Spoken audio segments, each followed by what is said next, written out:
Hello ವೀಕ್ಷಕರೇ, ಎಲ್ಲರೂ ಹೇಗಿದ್ದೀರಾ? ಎಲ್ಲರೂ ಚೆನ್ನಾಗಿದ್ದೀರಾ ಅಂತ ಭಾವಿಸ್ತೀನಿ. Welcome to Shilpa cooking recipe. ಇವತ್ತಿನ ಒಂದು ವಿಡಿಯೋದಲ್ಲಿ ಮೊಳಕೆ ಕಟ್ಟಿರುವಂಥ ಮಡಿಕೆ ಕಾಳು ಸಾಂಬಾರನ್ನು ಮಾಡ್ತಾಯಿದ್ದೀನಿ. ಬನ್ನಿ ಹಾಗಾದರೆ ಮಡಿಕೆ ಕಾಳು ಸಾಂಬಾರನ್ನು ಹೇಗೆ ಮಾಡೋದು ಅಂತ ನೋಡೋಣ. ಮೊದಲಿಗೆ ನಾನಿಲ್ಲಿ ಒಂದು ಕುಕ್ಕರನ್ನು ತೊಗೊಂಡಿದ್ದೀನಿ. ಹಾಗೆ ಸ್ಟವನ್ನು ಆನ್ ಮಾಡಿಕೊಂಡು ಸ್ವಲ್ಪ ಆಯಿಲ್ ಹಾಕ್ಕೊಳ್ತಾ ಇದ್ದೀನಿ. ಆಯಿಲ್ ಬಿಸಿ ಆಗೋದಕ್ಕೆ ಬಿಡಬೇಕು. ಬಿಸಿಯಾದ ನಂತರ ನಾನಿಲ್ಲಿ ಒಂದು ಅರ್ಧ ಈರುಳ್ಳಿಯನ್ನು ಚಿಕ್ಕದಾಗಿ ಕಟ್ ಮಾಡಿಬಿಟ್ಟು ಹಾಕ್ಕೊಳ್ತಾ ಇದ್ದೀನಿ. ಹಾಗೆ ಒಂದು ಟೊಮೆಟೊನ ಚಿಕ್ಕದಾಗಿ ಕಟ್ ಮಾಡಿಬಿಟ್ಟು ಹಾಕ್ಕೊಳ್ತಾ ಇದ್ದೀನಿ. ದೊಡ್ಡ ಸೈಜ್ ಇರುವಂಥ ಒಂದು ಟೊಮೆಟೊನ ಕಟ್ ಮಾಡಿಬಿಟ್ಟು ಹಾಕ್ಕೊಳ್ತಾ ಇದ್ದೀನಿ. ಒಗ್ಗರಣೆಗೆ ಚೆನ್ನಾಗಿ ಫ್ರೈ ಮಾಡ್ಕೊಳ್ಳೋಣ. ನಂತರ ಮೊಳಕೆ ಕಟ್ಟಿರುವಂಥ ಮಡಿಕೆ ಕಾಳನ್ನು ಹಾಕ್ಕೊಳ್ತಾ ಇದ್ದೀನಿ. ಒಂದು ಕಪ್ಪು ಅಂದರೆ ಒಂದು 200 ಗ್ರಾಮ್ ಆಗ್ಬೋದು. ನೀಟಾಗಿ ತೊಳೆದ್ಬಿಟ್ಟು ಹಾಕ್ಕೊಳ್ತಾ ಇದ್ದೀನಿ. ನಂತರ 3 ಆಲೂಗಡ್ಡೆಯನ್ನು ದೊಡ್ಡದಾಗಿ ಕಟ್ ಮಾಡಿಬಿಟ್ಟು ಹಾಕ್ಕೊಳ್ತಾ ಇದ್ದೀನಿ. ನೀಟಾಗಿ ತೊಳೆದ್ಬಿಟ್ಟು ಇದ್ರ ಜೊತೆಗೆ ಬದನೆಕಾಯಿ ಕೂಡ ಹಾಕೋಬೋದು. ಬದನೆಕಾಯಿ ಹಾಗೆ ಆಲೂಗಡ್ಡೆ ಕೂಡ ಹಾಕೊಂಡ್ಬಿಟ್ಟು ಮಾಡ್ಕೋಬೋದು. ತುಂಬ ಚೆನ್ನಾಗಿರುತ್ತೆ ಸಾಂಬಾರು. ಈಗ ಒಂದು 2 ನಿಮಿಷದವರೆಗೂ ಚೆನ್ನಾಗಿ ಫ್ರೈ ಮಾಡ್ಕೋಬೇಕು. ಬದನೆಕಾಯಿ ನಮ್ಮ ಮನೇಲಿಲ್ಲ, ಹಾಗಾಗಿ ನಾನು ಬದನೆಕಾಯಿ ಹಾಕ್ತಾ ಇಲ್ಲ. ಬರೀ ಆಲೂಗಡ್ಡೆ ಮಾತ್ರ ಹಾಕೊಂಡ್ಬಿಟ್ಟು ಮಾಡ್ತಾಯಿದ್ದೀನಿ. ನಿಮ್ಮ ಮನೇಲಿ ಇದ್ದರೆ ಹಾಕೊಂಡ್ಬಿಟ್ಟು ಮಾಡ್ಕೋಬೋದು. ಒಂದು 2 ನಿಮಿಷ ಚೆನ್ನಾಗಿ ಫ್ರೈ ಮಾಡ್ಕೋಬೇಕು. ನಂತರ 1 ಚಮಚದಷ್ಟು ಉಪ್ಪನ್ನು ಹಾಕ್ಕೊಳ್ತಾ ಇದ್ದೀನಿ. ಉಪ್ಪು ಕೂಡ ಚೆನ್ನಾಗಿ ಬೆರೆಯೋ ಥರ ಮಿಕ್ಸ್ ಮಾಡ್ಕೋಬೇಕು. ಒಂದು 2 ನಿಮಿಷದವರೆಗೂ ಹಾಗೆ ಚೆನ್ನಾಗಿ ಫ್ರೈ ಆಗೋದಕ್ಕೆ ಬಿಡಬೇಕು. ಅಷ್ಟರೊಳಗೆ ನಾವಿಲ್ಲಿ ಮಸಾಲೆಯನ್ನು ರುಬ್ಬೋದಕ್ಕೆ ರೆಡಿ ಮಾಡ್ಕೊಳ್ಳೋಣ. ಒಂದು ಈರುಳ್ಳಿಲಿ ಅರ್ಧ ಈರುಳ್ಳಿನ ಒಗ್ಗರಣೆಗೆ ಚಿಕ್ಕದಾಗಿ ಕಟ್ ಮಾಡಿಬಿಟ್ಟು ಹಾಕೊಂಡಿದ್ದೆ. ಇವಾಗ ಅದೇ ಇನ್ನು ಅರ್ಧ ಈರುಳ್ಳಿನ ರುಬ್ಬೋದಕ್ಕೆ ಹಾಕ್ಕೊಳ್ತಾ ಇದ್ದೀನಿ. ಹಾಗೆ 1 ಟೊಮೆಟೊ ದೊಡ್ಡ ಸೈಜ್ ಇರುವಂಥ 1 ಟೊಮೆಟೊನ ರುಬ್ಬೋದಕ್ಕೆ ಕಟ್ ಮಾಡಿ ಹಾಕ್ಕೊಳ್ತಾ ಇದ್ದೀನಿ. ಟೋಟಲಾಗಿ 2 ಟೊಮೆಟೊ ಯೂಸ್ ಮಾಡ್ತಾ ಇದ್ದೀನಿ ಸಾಂಬಾರಿಗೆ. 1 ಟೊಮೆಟೊ ಚಿಕ್ಕದಾಗಿ ಕಟ್ ಮಾಡಿಬಿಟ್ಟು ಒಗ್ಗರಣೆಗೆ ಹಾಕಿದ್ದೀನಿ ಪಾತ್ರೆಗೆ. ಹಾಗೆ ಇನ್ನೊಂದು ಟೊಮೆಟೊನ ಕಟ್ ಮಾಡಿಬಿಟ್ಟು ರುಬ್ಬೋದಕ್ಕೆ ಹಾಕ್ಕೊಳ್ತಾ ಇದ್ದೀನಿ.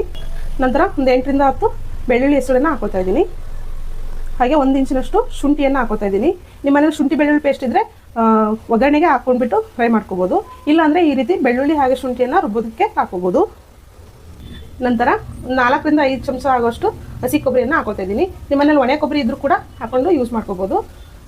ನಂತರ ನೈಸಾಗಿ ರುಬ್ಕೊಳ್ಳೋಣ. ನೋಡಿ, ನೈಸಾಗಿ ಈ ರೀತಿ ಮಸಾಲೆನ ರುಬ್ಬಿ ಇಟ್ಕೋಬೇಕು. ನೋಡಿ, ಮಸಾಲೆ ರುಬ್ಕೊಳ್ಳೋಷ್ಟರಲ್ಲಿ ಟೊಮೆಟೊ ಹಾಗೆ ಈರುಳ್ಳಿ ಕೂಡ ಚೆನ್ನಾಗಿ ಮೆತ್ತಿಗೆ ಫ್ರೈ ಆಗಿದೆ. ಒಂದು 2 ನಿಮಿಷ ಹೀಗೆ ಚೆನ್ನಾಗಿ ಫ್ರೈ ಮಾಡ್ಕೋಬೇಕು. ಇವಾಗ ಇದಕ್ಕೆ ರುಬ್ಬಿಟ್ಕೊಂಡಿರೋಂಥ ಮಸಾಲೆಯನ್ನು ಹಾಕ್ಕೊಳ್ಳೋಣ. ರುಬ್ಬಿಟ್ಟಿರೋಂಥ ಮಸಾಲೆಯನ್ನು ಹಾಕ್ಕೊಳ್ತಾ ಇದ್ದೀನಿ. ನಂತರ ಸಾಂಬಾರು ಪುಡಿಯನ್ನು ಹಾಕ್ಕೊಳ್ತಾ ಇದ್ದೀನಿ. ಒಂದು 2 ಚಮಚದಷ್ಟು 2 ಚಮಚ ಸಾಂಬಾರು ಪುಡಿ ಹಾಕ್ಕೊಂಡಿದ್ದೀನಿ. ಹಾಗೆ ಖಾರಕ್ಕೆ 2 ಚಮಚ ಖಾರದ ಪುಡಿನ ಹಾಕ್ಕೊಂಡಿದ್ದೀನಿ. ನೀವು ನೋಡಿ ಹಾಕ್ಕೊಳ್ಳಿ, ನಿಮಗೆ ಖಾರಕ್ಕೆ ಎಷ್ಟು ಬೇಕೋ ಅಷ್ಟು. ನಮಗೆ 2 ಚಮಚ ಖಾರದ ಪುಡಿ ಬೇಕಾಗುತ್ತೆ. ನಾವು ಸ್ವಲ್ಪ ಖಾರ ಜಾಸ್ತಿ ತಿನ್ನೋದ್ರಿಂದ 2 ಚಮಚ ಖಾರದ ಪುಡಿಯನ್ನು ಹಾಕ್ಕೊಂಡಿದ್ದೀನಿ.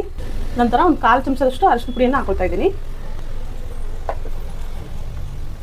ಎಲ್ಲ ಮಸಾಲೆ ಹಾಕಿದ್ಮೇಲೆ ಒಂದು 2 ನಿಮಿಷದವರೆಗೂ ಚೆನ್ನಾಗಿ ಫ್ರೈ ಮಾಡ್ಕೋಬೇಕು. ಯಾಕಂದರೆ ಮಸಾಲೆ ರುಬ್ಬಿರುವಂಥ ಮಸಾಲೆಯಲ್ಲಿರುವಂಥ ಹಸಿ ವಾಸನೆ ಹೋಗೋವರೆಗೂ ಚೆನ್ನಾಗಿ ಮಿಕ್ಸ್ ಮಾಡ್ಕೊತ ಫ್ರೈ ಮಾಡಬೇಕು. ಯಾಕಂದರೆ ಹಸಿ ವಾಸನೆ ಹೋಗೋವರೆಗೂ ಫ್ರೈ ಮಾಡಿಕೊಂಡ್ರೆ ತುಂಬ ಚೆನ್ನಾಗಿ ಬರುತ್ತೆ. ಸಾಂಬಾರು ಕೂಡ ಟೇಸ್ಟ್ ಕೂಡ ಸೂಪರ್ ಆಗಿರುತ್ತೆ. ಕಡಿಮೆ ಉರಿ ಇಟ್ಕೊಂಡ್ಬಿಟ್ಟು ಚೆನ್ನಾಗಿ ಫ್ರೈ ಮಾಡ್ಕೊಳ್ಳಿ. ಹಸಿ ವಾಸನೆ ಹೋಗಿದೆ. ಇವಾಗ ಇದಕ್ಕೆ 1 ಲೀಟ್ರ್ ಆಗೋಷ್ಟು ನೀರನ್ನು ಹಾಕ್ಕೊಳ್ತಾ ಇದ್ದೀನಿ. ಒಂದ್ಸಲ ಚೆನ್ನಾಗಿ ಮಿಕ್ಸ್ ಮಾಡ್ಕೊಳ್ಳೋಣ. ಮಡಿಕೆ ಕಾಳು ಸಾಂಬಾರು ಈ ರೀತಿ ಮಾಡಿದರೆ ತುಂಬ ಟೇಸ್ಟಿಯಾಗಿ ಬರುತ್ತೆ ವೀಕ್ಷಕರೇ. ನೀವು ಒಂದ್ಸರಿ ಟ್ರೈ ಮಾಡಿ ನೋಡ್ಬೋದು. ಹೇಗಿತ್ತು ಅಂತ ನನಗೆ ಕಮೆಂಟ್ ಮುಖಾಂತರ ಕೂಡ ತಿಳಿಸ್ಬೋದು. ತುಂಬ ಸೂಪರ್ ಆಗಿರುತ್ತೆ ವೀಕ್ಷಕರೇ.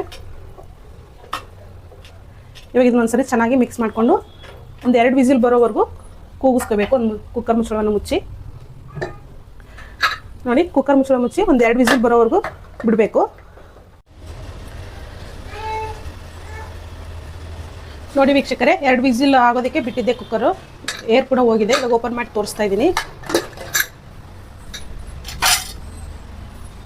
ತುಂಬ ಚೆನ್ನಾಗಿರುತ್ತೆ ವೀಕ್ಷಕರೇ. ನೀವು ಒಂದ್ಸರಿ ಟ್ರೈ ಮಾಡಿ ನೋಡ್ಬೋದು. ಹಾಗೆ ಇನ್ನೂ ಯಾರಾದರೂ ನಮ್ಮ ಚಾನಲ್ನ ಸಬ್ಸ್ಕ್ರೈಬ್ ಮಾಡ್ಕೊಂಡಿಲ್ಲ ಅಂದರೆ ಪ್ಲೀಸ್ ನಮ್ಮ ಚಾನಲ್ನ ಸಬ್ಸ್ಕ್ರೈಬ್ ಮಾಡೋದನ್ನು ಮರಿಬೇಡಿ. ಹಾಗೆ ಲೈಕ್ ಮಾಡಿ, ಶೇರ್ ಮಾಡಿ, ಕಮೆಂಟ್ ಮಾಡಿ. ನಂತರ ಇವಾಗ ಇದನ್ನು ಒಂದು ಸೈಡಲ್ಲಿ ಎತ್ತಿಟ್ಕೊಳ್ಳೋಣ. ಹಾಗೆ ಕೊನೆಯದಾಗಿ ಒಗ್ಗರಣೆನ ಸಾಂಬಾರಿಗೆ ಹಾಕೊಳ್ಳೋದಕ್ಕೆ ರೆಡಿ ಮಾಡ್ಕೊಳ್ಳೋಣ. ಸ್ವಲ್ಪ ಆಯಿಲ್ ಹಾಕ್ಕೊಂಡಿದ್ದೀನಿ. ಕಡಿಮೆ ಉರಿ ಇಟ್ಕೋಬೇಕು. ಒಗ್ಗರಣೆ ಮಾಡುವಾಗ ಕಡಿಮೆ ಉರಿ ಇಟ್ಕೊಂಡು ಸ್ವಲ್ಪ ಆಯಿಲು ಹಾಗೆ ಸಾಸಿವೆನ ಹಾಕ್ಕೊಂಡಿದ್ದೀನಿ. ನಂತರ ಒಂದು ಅರ್ಧ ಚಮಚದಷ್ಟು ಜೀರಿಗೆನ ಹಾಕ್ಕೊಳ್ತಾ ಇದ್ದೀನಿ. ನಂತರ ಸ್ವಲ್ಪ ಕರಿಬೇವು ಎಲ್ಲ ಚಟಪಟ ಸಿರಿದಾದ್ಮೇಲೆ ಆಫ್ ಮಾಡಬೇಕು. ನಂತರ ಸ್ವಲ್ಪ ಒಂದು ಅರ್ಧ ಚಮಚದಷ್ಟು ಹಿಂಗನ್ನು ಹಾಕೋತಿದ್ದೀನಿ. ನಿಮ್ಮ ಮನೇಲಿ ಹಿಂಗಿದ್ರೆ ಹಾಕ್ಕೊಳ್ಳಿ, ಇಲ್ಲಾಂದರೆ ಪರವಾಗಿಲ್ಲ. ಹಿಂಗೆ ಹಾಕೋದ್ರಿಂದ ಸಾಂಬಾರು ಕೂಡ ತುಂಬ ಚೆನ್ನಾಗಿ ಬರುತ್ತೆ. ಹಾಗೆ ಹಿಂಗೆ ಹಾಕಿ ಸಾಂಬಾರು ಮಾಡೋದ್ರಿಂದ ಡೈಜೆಷನ್ ಕೂಡ ತುಂಬ ಚೆನ್ನಾಗಾಗುತ್ತೆ. ನೋಡಿ, ಇವಾಗ ಒಗ್ಗರಣೆ ರೆಡಿ ಆಗಿದೆ. ರೆಡಿಯಾಗಿರುವಂಥ ಒಗ್ಗರಣೆಯನ್ನು ಸಾಂಬಾರಿಗೆ ಹಾಕೊಳ್ತಾ ಇದ್ದೀನಿ. ಕೊನೆಯದಾಗಿ ಕೊತ್ತಂಬರಿ ಸೊಪ್ಪನ್ನು ಹಾಕೊಳ್ತಾ ಇದ್ದೀನಿ. ಮಡಿಕೆ ಕಾಳು ಸಾಂಬಾರು ತುಂಬ ಚೆನ್ನಾಗಿರುತ್ತೆ ರೈಸ್ ಜೊತೆಗೆ, ಹಾಗೆ ಮುದ್ದೆ ಜೊತೆ ಅಂತೂ ತುಂಬ ಕಾಂಬಿನೇಷನ್ ಸೂಪರ್ ಆಗಿರುತ್ತೆ ವೀಕ್ಷಕರೇ. ನೀವು ಒಂದ್ಸಲ ಟ್ರೈ ಮಾಡಿ ನೋಡ್ಬೋದು. ಓಕೆ ವೀಕ್ಷಕರೇ, ನೋಡಿದ್ರಲ್ಲ ಸಾಂಬಾರು ಹೇಗೆ ಮಾಡೋದು ಅಂತ. ತುಂಬ ಟೇಸ್ಟಿಯಾಗಿರುತ್ತೆ. ಮುಂದಿನ ವೀಡಿಯೋದಲ್ಲಿ ಸಿಗೋಣ. Thanks for watching.